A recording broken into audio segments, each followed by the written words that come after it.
there's a, it's the same thing with Star Trek. I mean, Star Trek was really interesting. I mean, it's super interesting because, they have this thing called the warp drive, right?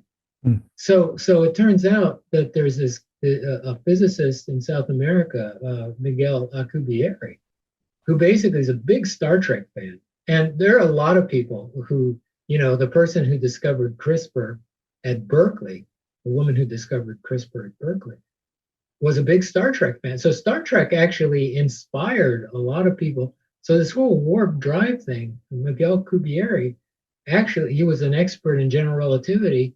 He comes up with a metric, this thing called a metric in general relativity, that would enable you to do a warp, like a warp bubble. So this is a big topic of research today. Is like warp bubbles. Wow. So there's a lot of like cross pollination between reality and fiction, and specifically science fiction.